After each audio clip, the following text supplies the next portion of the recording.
Hello everyone, welcome to my YouTube channel. मेरा नाम चिराग है और आज हम बात करने वाले हैं विंडलास बायोटेक लिमिटेड के बारे में। मैंने लगभग 14 महीने पहले इस स्टॉक को पहली बार इस चैनल पर डिस्कस किया था और पिछले 14 महीने में ये स्टॉक लगभग 15 से 20% डाउन है। इस वीडियो में हम उसका रीज़न समझेंगे क्यों। इसके अलावा my thesis around this stock is still intact, however वो थीसिस अब 1-2 साल डिले हो गई है। Exactly the reason why stock market punished this stock। Video start करने से पहले मैं आपको एक स्टैंडर्ड डिस्क्लेमर दे दूं कि ये वीडियो कोई बाय और सेल रिकमेंडेशन नहीं है। Please do your own due diligence before buying any stock. मैं कोई सेबी रजिस्टर्ड रिसर्च एनालिस्ट नहीं हूं, तो प्लीज मेरी बात सुन के किसी भी स्टॉक में इन्वेस्ट मत कीजिएगा। तो चलिए वीडियो स्टार्ट करते हैं। Investment thesis for Windlas was quite simple. Windlas का जो कोर बिजनेस है 73% ऑफ देयर रेवेन्यू, जो CDMO जेनेरिक बिजनेस है, वो लगभग 15% से ग्रोथ की एक्सपेक्टेशन थी।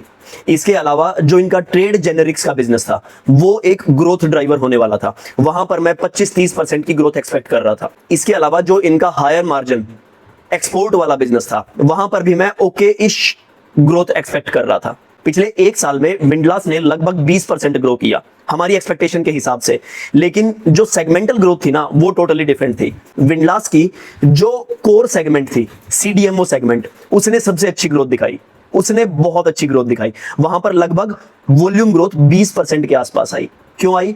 क्योंकि पूरी जो इंडस्ट्री है फार्मा CDMO इंडस्ट्री वो बहुत अच्छा परफॉर्म कर रही थी। ठीक है, इनकी जो एक्सपोर्ट सेगमेंट थी वो एक एक्सेप्शनल रिजल्ट के साथ आई। वहां पर हम 20-25% के आसपास ग्रोथ एक्सपेक्ट कर रहे थे, लेकिन एक्सपोर्ट सेगमेंट में ग्रोथ आई 40%। ठीक है, जो रेवेन्यू शायद 2 या 3% के आसपास कंट्रीब्यूशन था, आज वो बढ़ के 5% हो गया और आज के दिन हम एक्सपेक्ट कर रहे हैं कि शायद ये बढ़ के 8 या 10% भी हो सकता है अगले 2 साल के अंदर। इसके अलावा जो ग्रोथ इंजन था बिजनेस का, ट्रेड जेनेरिक्स, जो जन औषधालय में विंडलास जैसी कंपनीज अपने जेनेरिक प्रोडक्ट्स भेजती हैं अपनी खुद की ब्रांड के अंडर, मुझे ऐसा लगता था वहां से सबसे बड़ी ग्रोथ आएगी। However that segment turned out to be a big disappointment. लेकिन मैं ये कहूंगा कि ये डिसअपॉइंटमेंट ना टेम्परेरी थी। शायद मैनेजमेंट को भी एक्सपेक्टेड नहीं था कि इस तरीके की चीजें प्ले आउट हो सकती थी। सबसे बड़ी दिक्कत, कोडीन जो इनका ड्रग है, जो कफ वाला ड्रग है, ये बहुत सारी ब्रांडेड कंपनीज को देते हैं और खुद के प्रोडक्ट भी लॉन्च करते हैं। वहां पर वॉल्यूम ग्रोथ नहीं आई। क्यों नहीं आई? क्योंकि सरकार ने वहां पर बैन लगा दिया। ओवर द टॉप जो मेडिसिन बिकती हैं वहां पर बैन लगा दिया, क्योंकि ये मेडिसिन एक्चुअली में ड्रग्स की तरह यूज हो रही थी इंडिया के बहुत सारे पार्ट्स में। इसीलिए सरकार ने इस ड्रग के ऊपर बैन लगा दिया। 50 से 60 करोड़ का रेवेन्यू सिर्फ इस ड्रग से आ रहा था और मैनेजमेंट Q3 से उसका इंपैक्ट झेल रही है, जिसकी वजह से शायद मार्केट ने इस स्टॉक की सबसे बड़ी पिटाई की। यहां पर जो मैं ग्रोथ 35-40% की एक्सपेक्ट कर रहा था वो सिर्फ 13% की रह गई। 13% की जब ग्रोथ आपके ग्रोथ इंजन से आती है तो मार्केट आपको जरूर पनिश करती है। इसके अलावा जो इनकी इंस्टीट्यूशनल बाइंग थी, जहां पर रेवेन्यूज हमेशा लंपी रहते हैं। इंस्टीट्यूशनल बाइंग क्या होती है? सरकार बहुत सारे ड्रग्स एक साथ खरीद लेती है। वो ड्रग्स का ऑर्डर कभी आते हैं कभी नहीं आते। 2026 में वो ऑर्डर्स नहीं आए तो जो पूरा ट्रेड जेनरिक्स का सेगमेंट था उसने अच्छा परफॉर्म नहीं किया। अब दूसरा हमारा इन्वेस्टमेंट थीसिस था EBITDA एक्सपेंशन की। कंपनी का EBITDA जो 12-13% के आसपास नजर आ रहा था वो बढ़ के 15% हो जाना चाहिए था 2027 तक। हाउएवर ऐसा नहीं हुआ। कंपनी ने जो रिपोर्टेड EBITDA ना वो सिर्फ 11.5% दिखाया और मुझे ऐसा लगता है ये सबसे बड़ा रीजन था जो मार्केट को पसंद नहीं आया। क्या रीजन था कि EBITDA मार्जिन एक्सपेंड नहीं हुए? सबसे बड़ा रीजन, कंपनी ने ESOPs देने का प्लान कर लिया अपने जो एग्जिस्टिंग एम्प्लॉयज हैं उनको। लगभग 50 करोड़ का एक्स्ट्रा खर्चा जो आपने, मैंने या किसी भी एनालिस्ट ने एनालाइज नहीं किया था या सोचा भी नहीं था कि कंपनी ऐसा प्लान कर रही है। 50 करोड़ का खर्चा अगले 4 साल में कंपनी करेगी, ऑलमोस्ट 15-20 करोड़ का हर साल, 20-22 करोड़ का हर साल। ठीक है, तो इनकी जो बॉटम लाइन है उसमें से 15-20 करोड़ शेव ऑफ हो जाते हैं।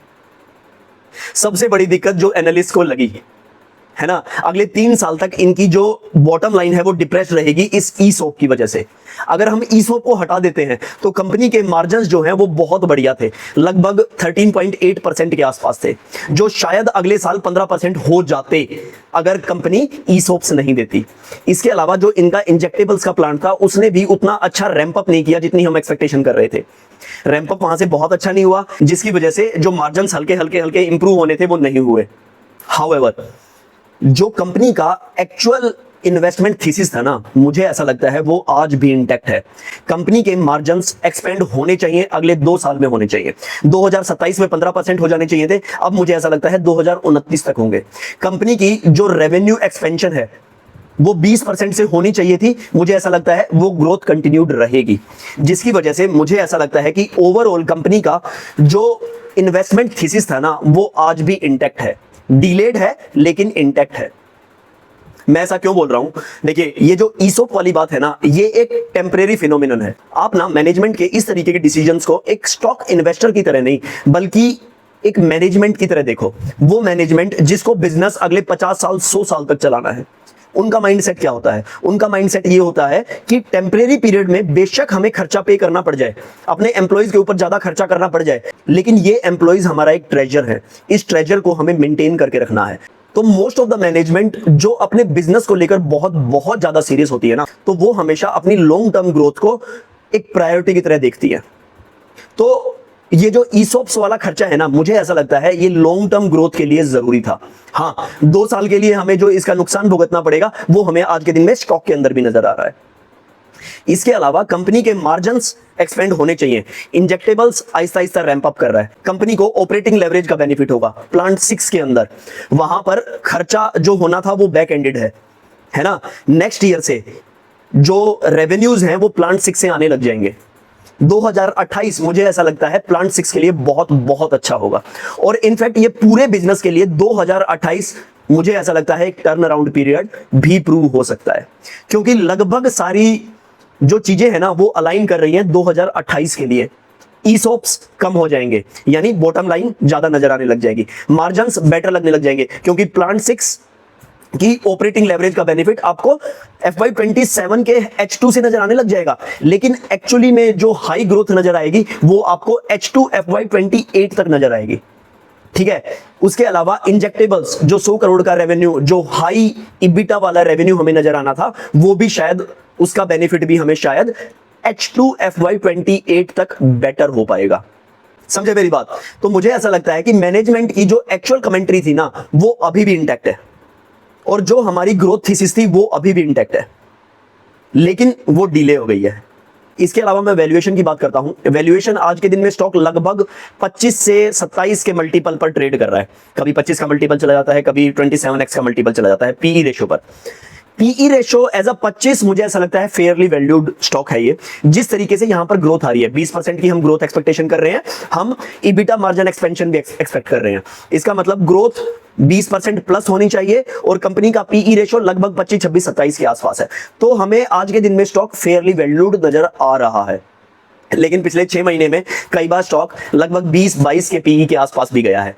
उन टाइम्स पर मुझे ऐसा लगता है ये स्टॉक कहीं ज्यादा अट्रैक्टिव हो जाता है, स्पेशली कंसीडरिंग के आज के दिन में और नेक्स्ट फाइनेंशियल ईयर में हमें बॉटम लाइन आर्टिफिशियली सप्रेस्ड दिखाई देगी। मेरी बात समझ गए आप?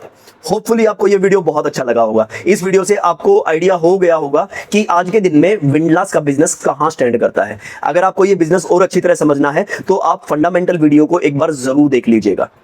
नेक्स्ट वीडियो में मिलते हैं, किसी और इंटरेस्टिंग अपडेट के साथ मिलते हैं, या और इंटरेस्टिंग किसी फंडामेंटल एनालिसिस के साथ मिलते हैं। तब तक के लिए मेहनत करते रहिए, पढ़ाई करते रहिए, पैसा जरूर बनेगा, इतना भी मुश्किल नहीं है। Bye bye, take care and best of luck.